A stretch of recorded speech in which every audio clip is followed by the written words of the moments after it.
Hey guys, Zinno here coming up on A to Z. What the quarterback controversy has done to the fans in Atlanta that they're missing as well. Should the Falcons have taken Justin Fields? And finally, the College Football Playoff Committee, what we know after the latest rankings. That's coming up right here on A to Z. This is A to Z with Mark Zinno, part of Locked On Sports Atlanta. How did we get here? If you're not the number one pick, guess what? You have no guarantee. That's where you are. And it starts... Does that make me a genius? Yes. Now.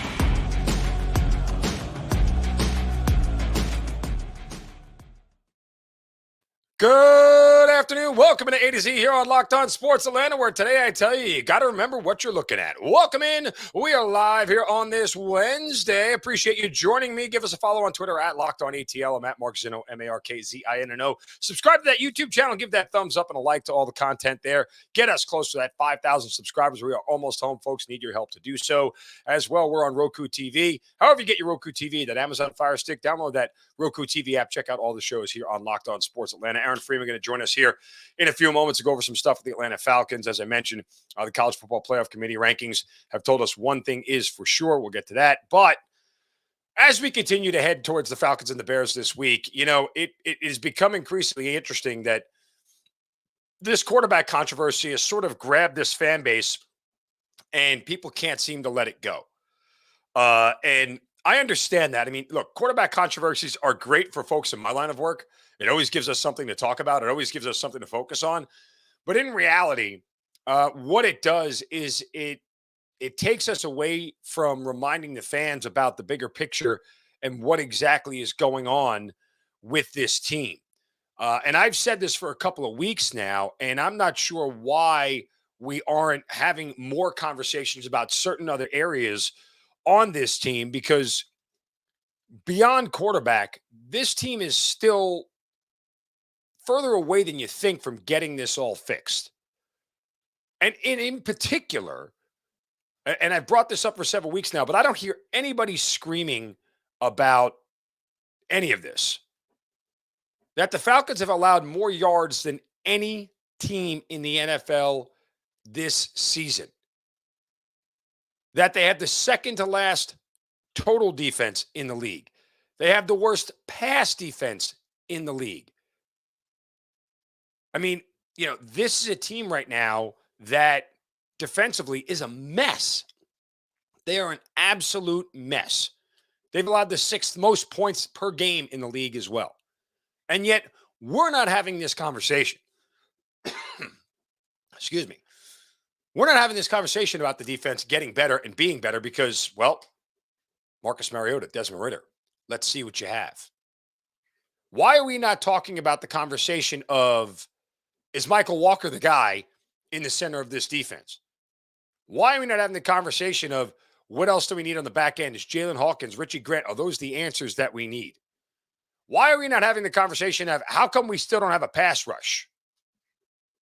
Where did that conversation go? Because as tired as I was of those conversations, guess what?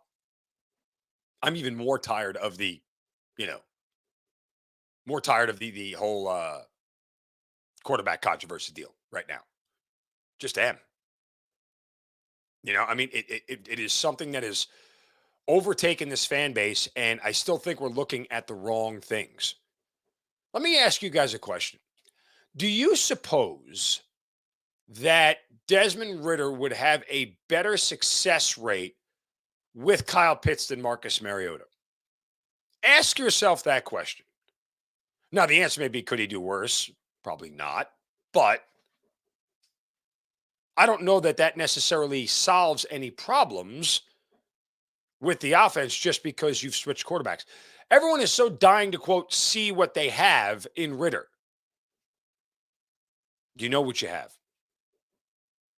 A quarterback that's got a limited physical skill set and is still struggling to do the pre-snap reads and the reads of the defense that he hasn't gotten a shot to play yet. That's what the coaches told us that we have. Now, all of a sudden, if you think something is different is going to manifest itself on the field, knock yourself out. I mean, look, let's look around the league at a couple of other scenarios, right? Take, for example, Washington. They just went out and beat Taylor Heineke, beat Philadelphia with Taylor Heineke. Taylor Heineke has been repeatedly sent back to the bench multiple times in favor of a variety of different quarterbacks. Why? Because every coach knows how limited he is. Winning one game doesn't change that. Having one good performance doesn't change that. Sam Darnold had a good performance here and there. Where is he? On the bench. Right? Baker Mayfield had a good performance. He was the number 1 overall pick. Where is he? On the bench. So stop this whole concept of starting to see what you have and start understanding that the coaches already know what you have. And what you have is a very limited quarterback that isn't ready to play yet. And that's why he's not playing. So I'm not sure what people are expecting to see change if Desmond Ridder gets in. I mean, there have been dozens of quarterbacks, folks, who were drafted in the 3rd round or even in the 2nd round who sat on the bench and sat on the bench and sat on the bench and waited years to get their shot. Some of them made it. Some of them didn't. It's not uncommon. But there is a myriad of other problems with this team right now that nobody is focusing on at all. The offensive line. Have you noticed how bad they are? We stopped talking about how bad the offensive line is in favor of why don't we see what Desmond Ridder has? Again, still no pass rush. In favor of why don't we see what Desmond Ridder has? And that's why Arthur Smith gets to the podium and goes, holistically, we made a lot of mistakes. It's not just one thing. And he's right. It's not just one thing. If you think it's just the quarterback, you're not paying attention to the rest of the game at all. And I got to tell you, if Desmond Ridder had to deal with the rush in his face that Mariota does, it's a net negative. And not only that, you might get the kid hurt. That's the other part of this whole thing you're leaving out. When a 300-pound lineman lands on top of him, if he sustains a major injury, guess what? You've now set his development back even further. The risk does not, the reward does not outweigh the risk. There's too much risk involved in going to Ridder right now and not enough reward. The reward is you'll be exactly where you are right now at 4-6, so to speak, hovering around 500, maybe, or below 500, maybe even closer to 500, with the season considered, quote, a throwaway. That's where you'd be. All right, coming up next, we'll dive into what if Justin Fields walks into his home state and beats his former team with Aaron Freeman, Locked On Falcons. First, a word from our friends at betonline.net. Fastest and easiest way to check in on all your betting needs. Find your favorite sports and events at the #1 online source for odds, lines, and games. Find reviews and news of every league, NFL, NBA, NHL, combat sports, esports, even golf. Thursday Night Football lines are out there. Check them out. You got the Packers and the Tennessee Titans. Packers laying some points here this week. BetOnline continues to be the top online source for sports wagering information. Their podcasts are amazing, loaded with information. Check them out. You'll get info on live in-game betting, scores as well. Head to BetOnline today or use your mobile device to learn more about the action that's happening today. BetOnline, where the game starts. All right, let's welcome him into the show. You can see him every single week at Locked On Falcons. It's my good buddy, Aaron Freeman. Aaron, good morning, and always a pleasure, brother. I'm glad to see that you have woken up early for me today. Yes, I have. You can tell the sleep is still in my voice. Full disclosure, I was blowing Aaron up this morning. I texted him last night, and he's like, I'll set 2 alarms. And I started texting, he didn't respond. I'm like, screw it, I'm calling a damn guy. Wake the hell up. We got stuff to talk about. Yeah. I spilled a cup of coffee, so luckily I had a spare, so I'm good to go. I'm glad. All right. Where are you on the Desmond Ridder deal? Are you in the group of folks who want to say, let's just see what we have? Yeah, I talked about this the other day on Locked On Falcons. I think the future at the Falcons quarterback position revolves around Desmond Ridder being successful. And so I think to facilitate that success, I think you got to get him on the field sooner versus later. All right. Let's dissect this a little bit.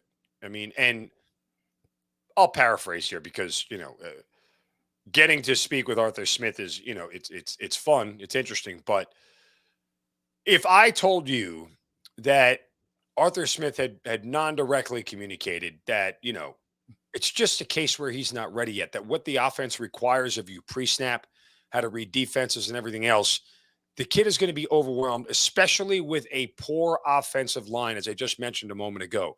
What are we really going to learn about Desmond Ridder? That he knows how to take a hit? Because that's not what you want from your quarterback. That's fair. I mean, we'll see. We'll see what happens. I just think the path to success is through having a good quarterback, right? That's a pretty know nothing statement. And I just think we know what Marcus Mariota is at this point in time, and Yes, we don't, 100%. we don't know what Desmond Ridder is, and the potential for him to be better is just too intriguing, in my opinion, for the Falcons to not try to take advantage of that. But certainly Arthur Smith has his reasons for why he is continuing to roll with Marcus Mariota. I don't quite agree with those reasons, but we'll see how it works out for this team this year and certainly in the future. What is the biggest reason that you disagree with Arthur Smith of the reasons he's not playing? What is your biggest axe to grind? I just think there's little to no upside of continuing to ride, I guess you could say, this bridge that is Marcus Mariota. I just Even if it means possibly making the playoffs. I still think that possibility exists with Desmond Ridder, if not potentially greater. But obviously, Arthur Smith has a more informed opinion on that front. So I'm just guessing on that one. But yeah, I mean, I just don't think making the playoffs, great, awesome. If you do that with Mariota, cool. I listen, I am a little conflicted. I mean, look, we talked before the season and I was screaming that it's, you have to find out what you have with Desmond Ridder. That's the one goal of this season. Find out if the guy is worth it. And, now it got to a point where I got new information and I've had to pivot on that new information in a sense where Arthur Smith has repeatedly, I think made it clear that it's not just about, him finding out what he has. That I get the sense that he's just not ready to run this offense the way that he wants. And again, I think in general, it's like the ceiling for Ridder at this point is no higher than what Mariota is giving you, but the floor is a lot lower. The amount of mistakes he can make, the amount of turnovers he can do, the amount of bad things that can go wrong for Ridder at this point is a lot higher than it is with Mariota. And yes, I know Mariota threw a pass from his butt laying on the ground and chucked it up in the air. And I would argue that's still not the worst NFL pass I've seen this season. Okay. Second worst, right? Well, yeah. I mean, Zach Wilson has made some pretty horrific throws this year, but that's neither here nor there. And he was on his 2 feet.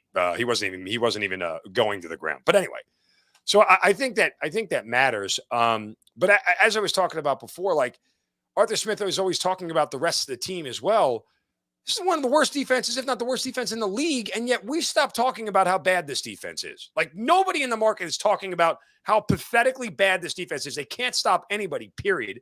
And they can't get off the field on third down. And yet we're still focusing on Desmond Ridder. Like you got to fix a lot more than just a quarterback at this point. It's true. Yeah. The Falcons, as you and I have discussed many times over the last several months, they are in a rebuild.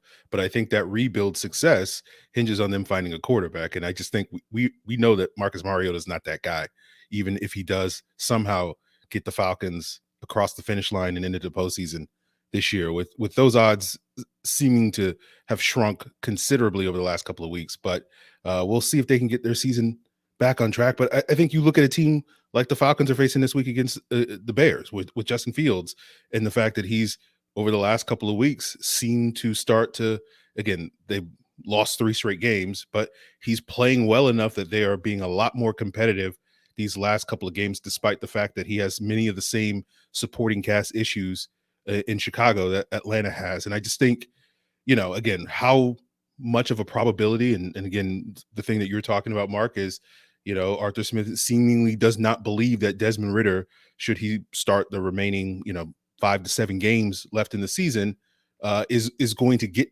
at that point.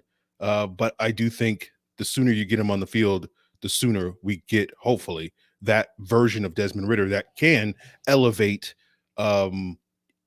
his team, and with the pieces that are going to be added to this roster over the next year or so, I think the future is now.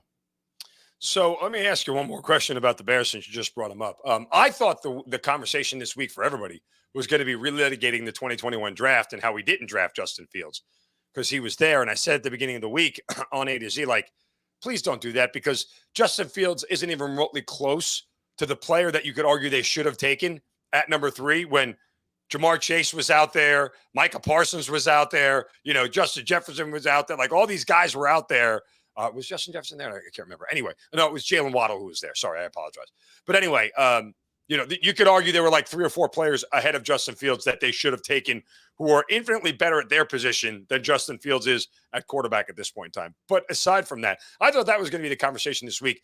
It'll probably be that way on Monday and Tuesday when Fields is just zigzagging through the Mercedes-Benz Stadium turf for 105 yards on the day. That's probably what's going to happen. Yeah, I'm going to be writing something over at the Falcoholic on this very subject this week. I'll probably be working on it immediately after this conversation, so people can look forward to that. But it is kind of fascinating. I think one of the things I might touch upon in that article, it is kind of fascinating to sort of see Justin Fields and the Bears have really dialed up their play action and utilizing his running ability these last couple of weeks, which is some of the reasons why they've sort of started to unlock his potential. And it is fascinating to see Arthur Smith committed to a similar quarterback in Marcus Mariota, where they use a lot of play action. They incorporate the quarterback run game.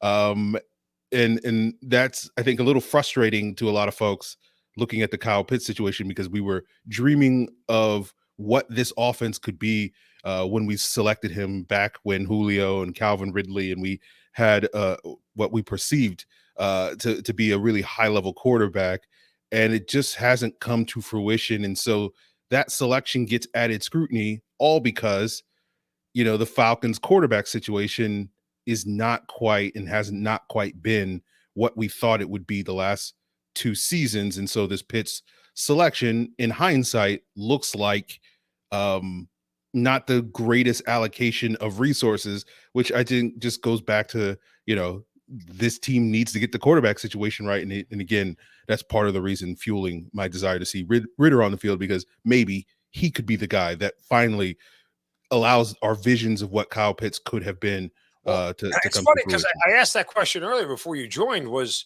Sipper that does anybody really believe for 1 second that Desmond Ridder would have a better success rate with Kyle Pitts than Marcus Mariota would at this point? Like, I don't know that there's anything to actually quantify that or make it true, but it just feels kind of like, I don't know that necessarily equates to anything.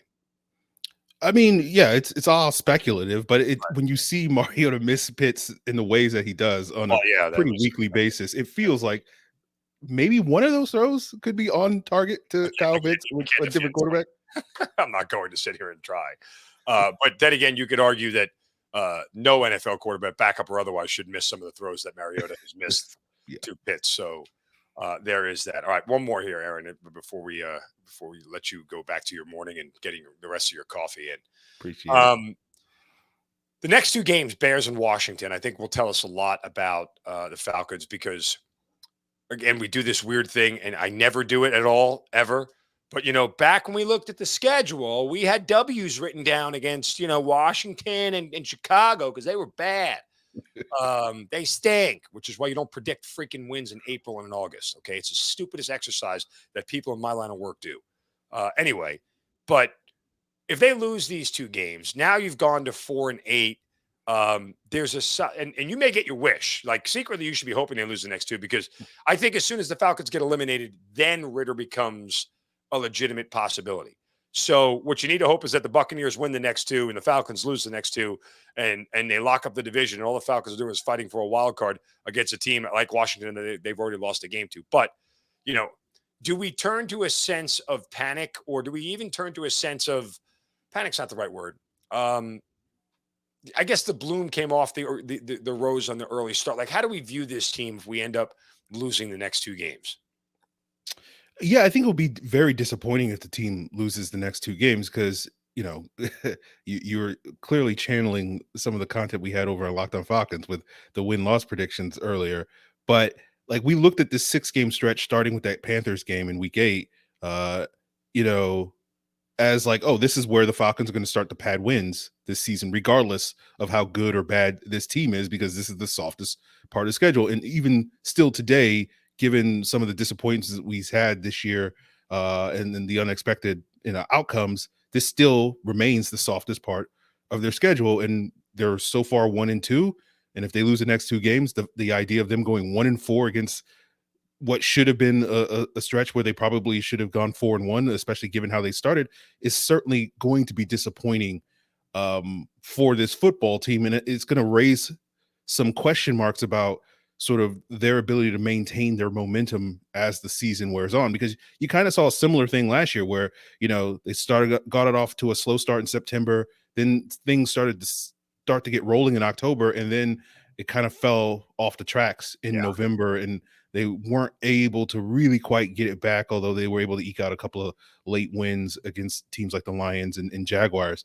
So it does raise some concerns about why this team can't seem to maintain their momentum this year. So yeah, I think if they lose the next two games, their playoff chances are pretty much dead. And people like myself will probably get our wish, and we'll The see. screams will get louder as soon as the playoff chances are dead for Desmond Ridder. Aaron Freeman, Locked On Falcons. Check him out. Follow him on Twitter at FalcFans, FalcFans. Appreciate the time this morning, brother. I owe you one, so thanks for getting up and hanging out with me. Appreciate it, Mark. All right, take care. Before we get to Shovels of Wisdom here, I want to remind you guys, Locked On Falcons with Aaron Freeman, one of the best listens you can do. Thanks for making it your first listen every single day. For your next listen, check out the Locked On Sports Today podcast. Biggest stories of the day, instant reactions, big game recaps, take of the day.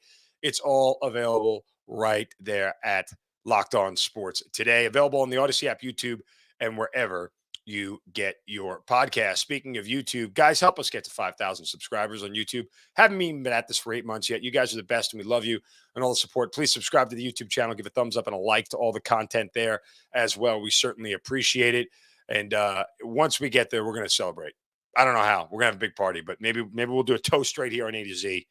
A little bit of bourbon, because bourbon feels like 5,000 and bourbon feels like it goes good together. You know what else goes good with life? A shovel of wisdom. Brace yourselves, because it's time for the shovel of wisdom.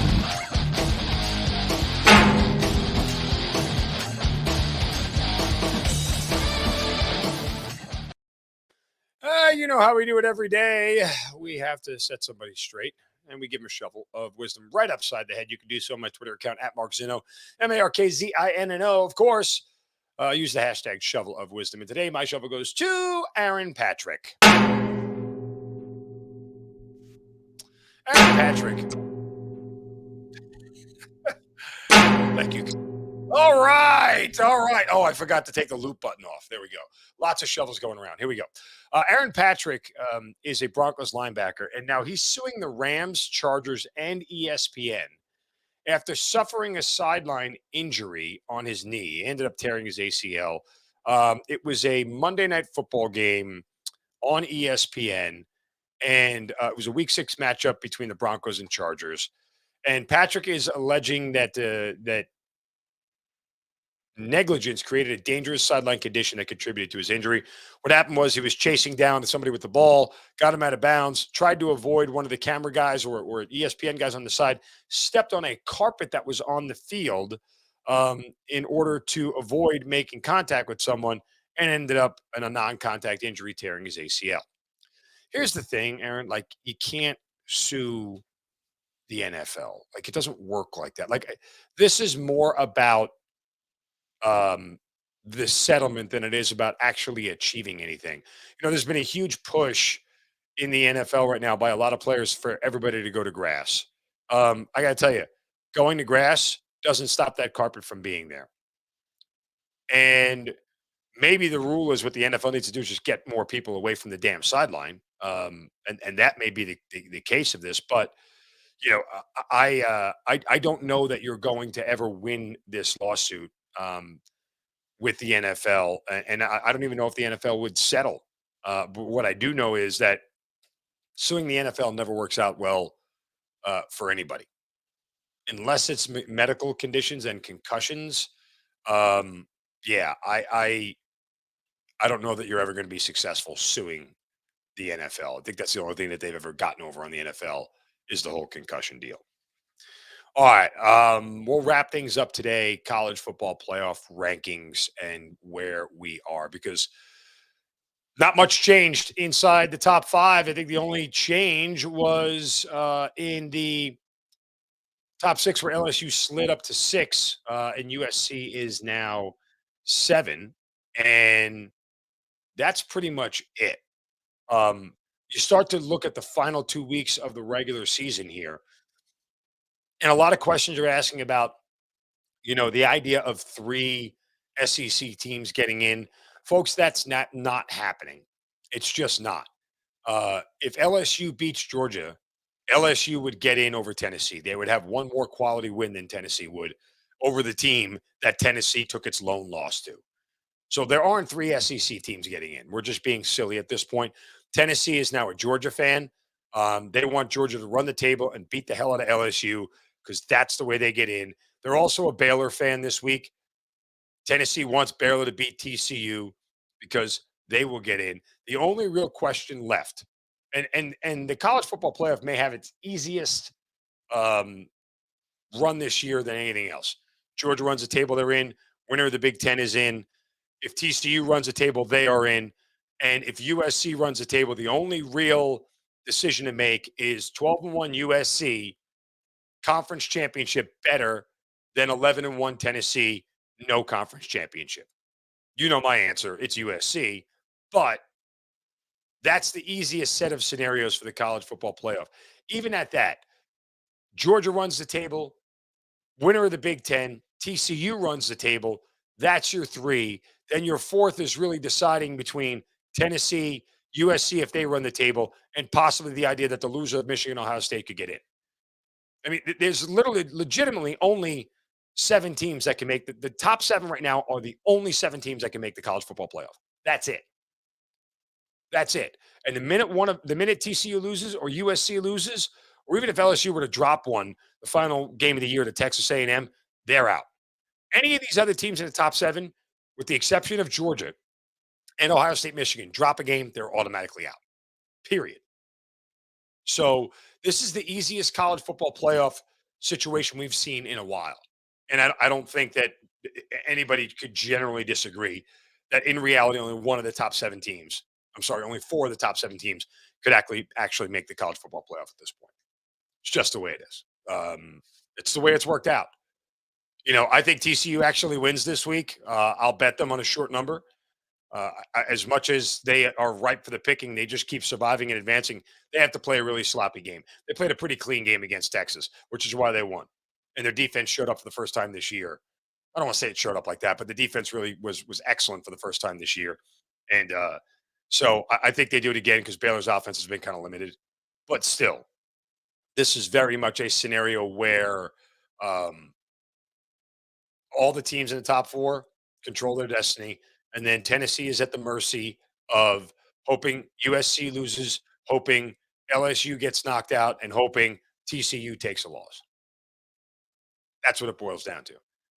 But you'll have a hard time. And here's the problem. Here's one more thought here. You'll have a hard time putting the Georgia-Tennessee rematch as anything but the semifinal. Why? Because if Georgia runs the table, winner of the Big Ten, and then TCU runs the table, how are you going to put a one-loss team ahead of an undefeated conference champion? Tennessee then automatically has to go to 4. And it's Georgia and Tennessee. Unless by some miracle, which would be so maniacally stupid, that they'll be like, if Ohio State beats Michigan, well, they're the number 1 team now. Georgia's number 2. Like, that's just laughable. It's just dumb. It's laughable. So they might have backed themselves into a corner. Or, you just hope USC wins out and you don't put Tennessee in, period, and you get Georgia USC in the first round. There's that. All right, that'll do it for us today here on A to Z. Want to remind you guys for making Locked On Falcons your first listen every day. For your next listen, check out the Locked On Sports Today podcast. Biggest stories of the day, instant reactions, big game recaps, plus a take of the day. You don't want to miss that. It's available on the Odyssey app, YouTube, and wherever you get your podcasts. Don't forget to subscribe to our YouTube channel. Get us to 5,000 subscribers. Give a like and a thumbs up to the content there. We're on Roku TV, wherever you get Roku TV. Amazon Fire Stick, download that Roku TV app. Check out all the shows on Locked On Sports Atlanta. Give us a follow on Twitter at Locked On ATL. I'm at Mark Zinno, MarkZinno. Back tomorrow for a Thursday edition of A to Z. You guys have a great day. Don't take any crap from anybody. See ya.